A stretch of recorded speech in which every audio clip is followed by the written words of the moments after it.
one manifestation, and we'll be going through a number of them in the course of this program, of the imminent and potentially very fraught danger is what the Xi Jinping regime in China, the Chinese Communist Party he leads, has in mind for the nation, and I use that term deliberately, of Taiwan.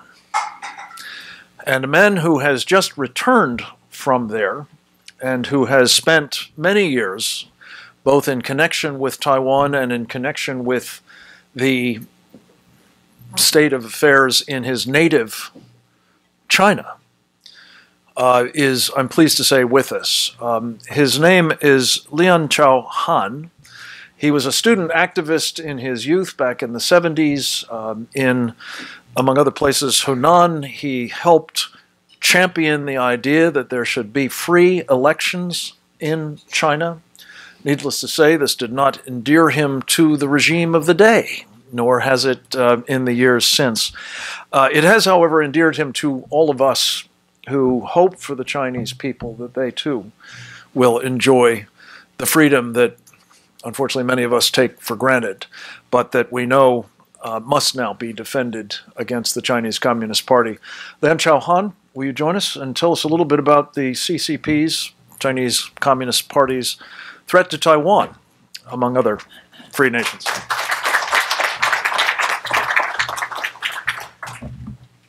Good afternoon. My name is Lianchao Han. I work at Citizen Power Initiative for China. And I just got back from Taiwan, which is a great trip, very impressive. But I also saw the China's threat firsthand. I saw there are many experts, true experts on Taiwan here. And I'm just want to express my view about what I see the major threat in Taiwan. I hope the experts will join us to discuss the issue.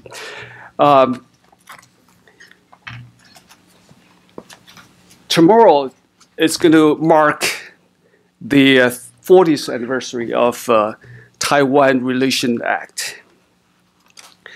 And of course, that this TRA has helped to mitigate the negative impact of Carter administration abandoning Taiwan. However, it may not be reflect today's geopolitical situation in East Asia, nor provide adequate protection for Taiwan. I will discuss that later in my talk. So it needs a complete review and updating.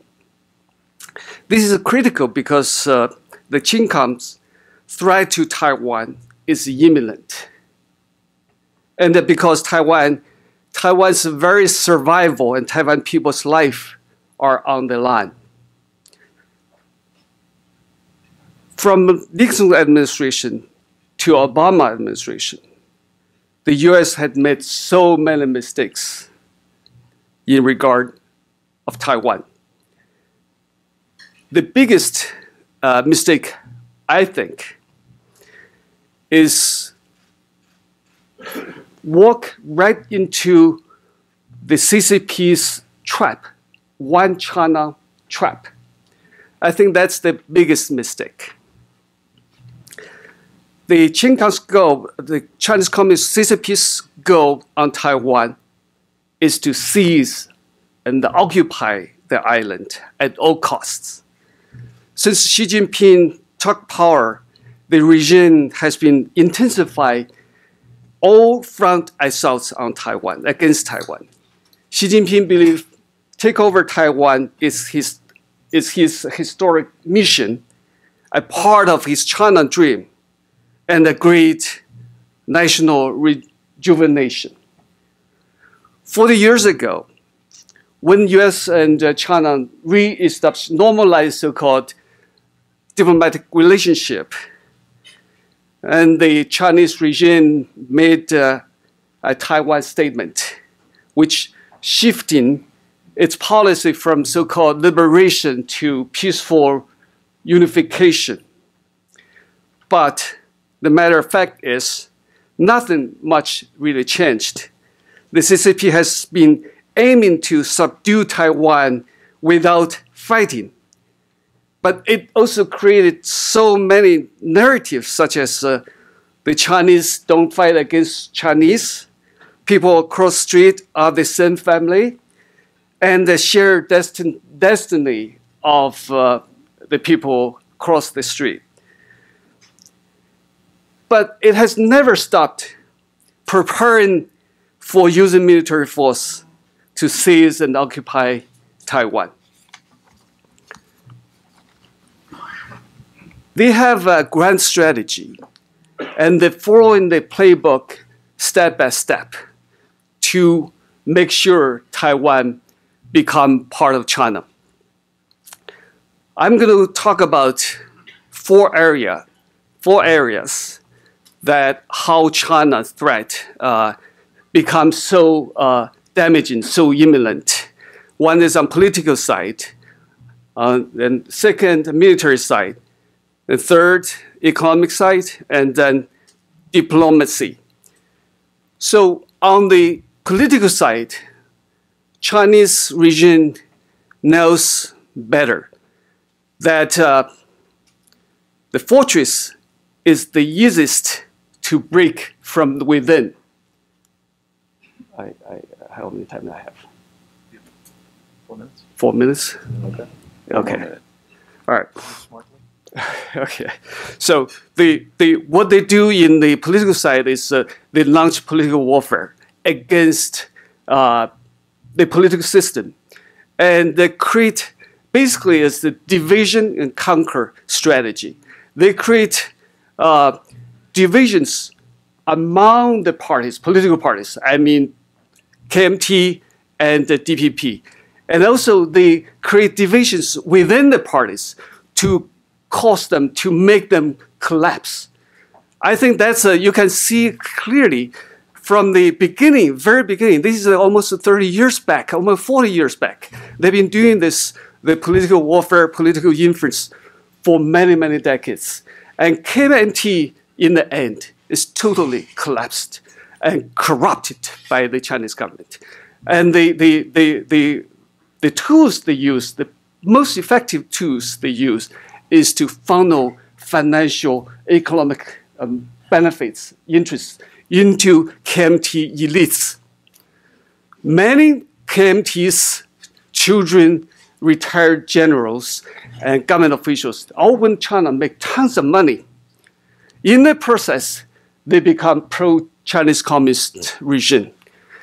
If you look at today, they're celebrating, they commemorate Chiang Kai-shek's 44th anniversary of his death. And during the ceremony, nobody talked about anti-communism. Anti-communism was a core for Chiang Kai-shek. Nobody talked about that anymore. The premier of Taiwan, Huo Bo-chun, defense minister, he was compared Xi Jinping as Sun Yat-sen, as the founding father of ROC. And also he also praised One Belt, One Road as Xi Jinping salvation or helping the poor of the world. So this type of situation, you can see that KMT is completely corrupt. And now the next target is the DPP. They create divisions among DPP. And they also use projects, big projects, to help DPP elites get money and divide them, conquer them. This is happening right now. And then at the same time, they create their own political parties. They have about a few dozens of pro-Chinese region organizations, political parties. And one of the two, I think, one is they call it White Wolf, his political party, promotes Reunification Party. Another one is Association for Patriotic Alliance. Both are very confrontational, violent, openly advocate communist ideas and use violence, use verb abuse to make a noise. A friend of mine who supported Taiwan independence gave a talk in Taiwan a few years back. He was beaten by those political party members. So this type of political corruption is everywhere. You can see they have a truck, they have a Chinese red flag, they have the propaganda trucks driving around Taipei now. And the situation, I think, it's almost, it's unbelievable. So, okay, I'm gonna, I don't have time to, I want to talk about military harassment, military coercion. China never failed to prepare for military action against Taiwan. If you look at how much money they spent on military, they built aircraft carriers. They have these missiles, 1,200 to 2,000 target on Taiwan. They have submarines, 59 compared to Taiwan's 2 operational submarines. And they have 5 nuclear submarines. And it's almost impossible for Taiwan to catch up. But under TRA, the US is supposed to provide adequate defense technology, materials, arms cells.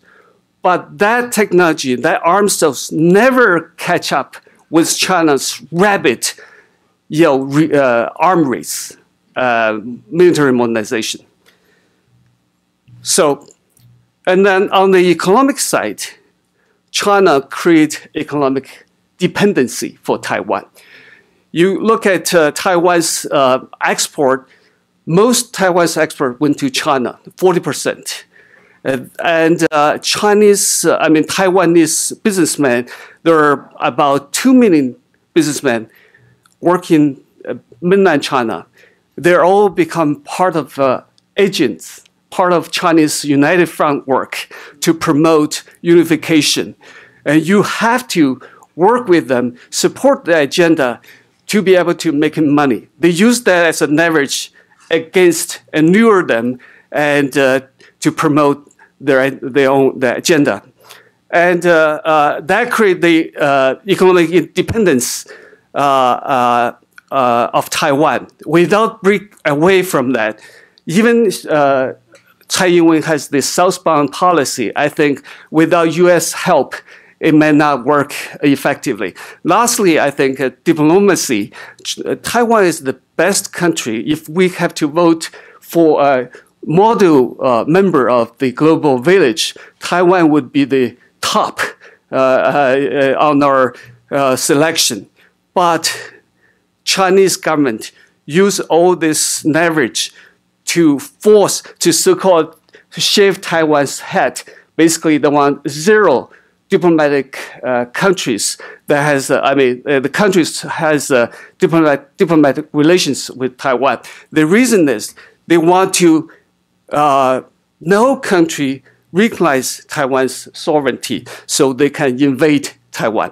So this is, I think Taiwan is in a, right now, Taiwan has only 17 countries that has a diplomatic relationship. And before, in the 70s, it was 70 countries, and it dropped to 17. China, on the other hand, at the 70, during the 1970s, have had about 50. Now it's 170. I think these mistakes made. The reason is, I think, what's behind the reason, they want to squeeze the international space of Taiwan, so when they invade Taiwan, nobody come to Taiwan's help because legally they can see that's part of China.